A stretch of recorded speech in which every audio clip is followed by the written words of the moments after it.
اگلا بیان ہے سابق وزیر دفاع خواجہ آصف صاحب کا، اور خواجہ آصف صاحب آپ کو پتا ہے کہ ان کے بیانات بڑے وائرل ہو جاتے ہیں. تو آج کا جو ان کا بیان تھا جو میں جیو ٹیلی ویژن پر دیکھ رہا تھا، جس میں وہ فرما رہے تھے کہ یہ لوٹوں کی بات کرتے ہیں، سب سے بڑا جو لوٹا ہونے کا ثبوت ہے وہ تو انہوں نے دیا ہے ایس آئی سی میں شامل ہو کے، یعنی سنی اتحاد کونسل میں پی ٹی آئی کی شمولیت کو. وہ کہہ رہے ہیں یہ لوٹا ہے، یعنی ایک بڑی تعداد میں، یعنی نیشنل اسمبلی میں سب سے بڑی جماعت، سب سے زیادہ سیٹیں independent candidate, P T I backed independent candidate, انہوں نے ایک اجتماعی فیصلہ کیا مخصوص نشستوں کے حوالے سے، اور اجتماعی طور پر وہ ایک جماعت میں شامل ہو گئے. آپ اسے لوٹیزم کہہ رہے ہیں، آپ کہتے ہیں وہ لوٹا ہو گئے. تو وہ شخص جو پی ٹی آئی کی حمایت سے لاہور سے جیتا اور پھر آپ کی چیف آرگنائزر سے اس نے ملاقات کی اور پی ایم ایل این میں شمولیت کا اعلان کیا، وہ لوٹا نہیں ہے. یعنی یہ بہت ہی سٹرینج ڈیفینیشن جو ہے وہ سامنے آئی ہے خواجہ صاحب کی طرف سے، لیکن ظاہر ہے ان کا حق ہے بات کرنا، بیان دینا. اور پھر خواجہ صاحب ایک اور بات بڑی اہم ہے کہ آپ نے 2017 کے بعد ایک نعرہ پیش کیا تھا، ایک پہچان بن گیا تھا آپ کی جماعت کی وہ نعرہ، اور وہ تھا ووٹ کو عزت دو. لیکن آپ کے صدر سے جب پوچھا گیا کہ یہ ووٹ کو عزت دو کیا ہے اس الیکشن کے، انہوں نے کہا جی ووٹر کو دراصل عزت دو. یعنی آپ خود اس چیز کو آپ ایویلویٹ کر لیں اور خود اس کو تول لیں اور بتائیں کہ کیا 2017 2018 2019 2020 میں آپ کا جو ووٹ کو عزت دو کا نعرہ تھا، کیا وہ ووٹر کو عزت دو کا نعرہ تھا؟ یقیناً نہیں ہے. تو پھر آپ اس پولیٹیکل موو کو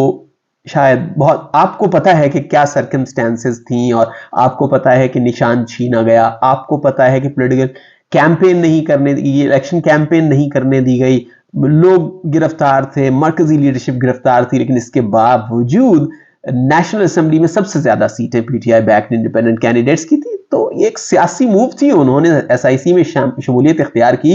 اور ایس آئی سی کے جو چیئرمین ہیں وہ خود کہہ رہے ہیں کہ بات تو عمران خان کی چلے گی. تو پھر نظریہ تو وہیں پر ہے نا، وہ تو کہیں نہیں گیا. اب ہم بات کرتے ہیں عمران خان صاحب کے ایک بیان کی، اور جیسے مجھے پتا چلا کہ محمود خان اچکزئی صاحب کو سنی اتحاد کونسل کی حمایت حاصل ہے اور وہ صدارتی امیدوار ہیں ان کے، تو مجھے وہ بیان یاد آیا، وہ تقریر یاد آئی جو دھرنے میں کی تھی عمران خان صاحب نے غالباً 2014 میں. تو اس وقت محمود خان اچکزئی صاحب نواز شریف کے اتحادی تھے. تو انہوں نے باقاعدہ، وہ جیسے اچکزئی صاحب ظاہر ان کا خاص لباس ہے، وہ انہوں نے عمران خان صاحب نے اسی طرح چادر اوپر کر کے اور بڑے سخت الفاظ انہوں نے محمود خان اچکزئی کے حوالے سے استعمال کیے تھے. اور پھر میں نے جب ٹیلی ویژن دیکھا تھا، وہ جیو ٹیلی ویژن اور دیگر چینلز وہ تقریر چلا بھی رہے تھے، لیکن اب انہوں نے محمود خان اچکزئی کو، جس پر وہ سخت تنقید کرتے تھے، اپنا صدارتی امیدوار نامزد کر دیا. اب میں حیران ہوں ان لوگوں سے جو ایک طرف کہتے ہیں کہ عمران خان جو ہے وہ اس میں لچک نہیں ہے،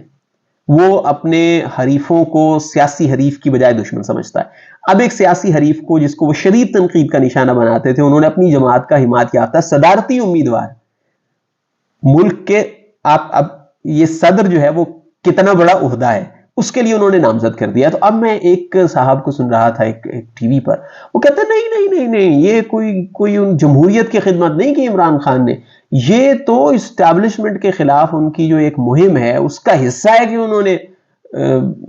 اچکزئی صاحب کو صدارتی امیدوار جو ہے وہ نامزد کر دیا.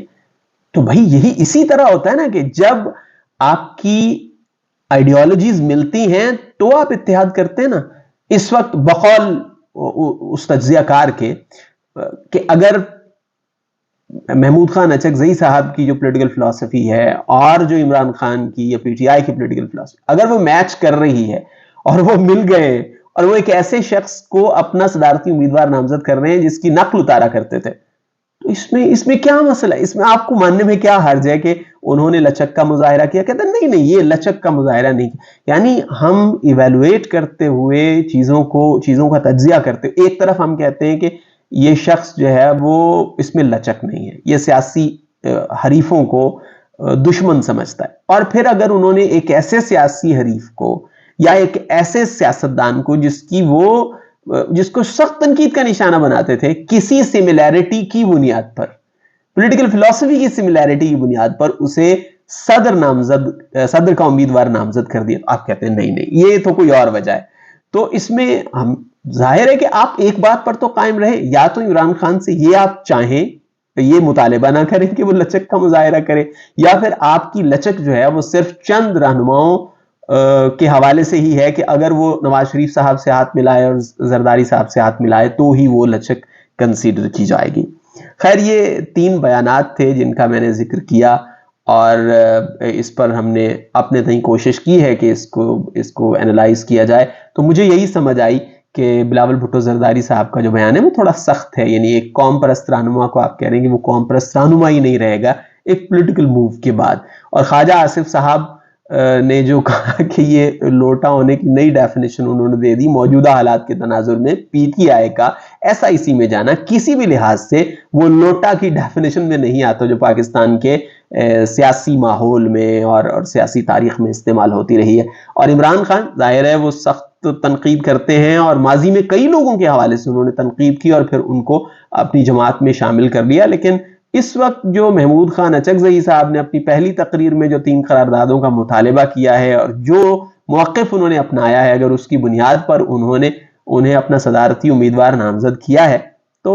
وہ لوگ جو عمران خان کو یہ کہتے ہیں کہ اس میں سیاسی طور پر لچک آنی چاہیے، کم از کم انہیں تو اپریشیٹ کرنا چاہیے، اگر کوئی اور کرے یا پھر نہ کرے۔ کل وزیر اعظم کا انتخاب ہونے جا رہا ہے، اور عمر ایوب صاحب سنی اتحاد کونسل کی جانب سے اور شہباز شریف صاحب پیپلز پارٹی اور نون لیگ کی جانب سے الیکشن کانٹیسٹ کرنے جا رہے ہیں۔ اس پر کل بات کریں گے، آپ سے گزارش ہے چینل سبسکرائب کیجئے، کل پھر ملاقات ہوگی، تب تک کے لیے خدا حافظ۔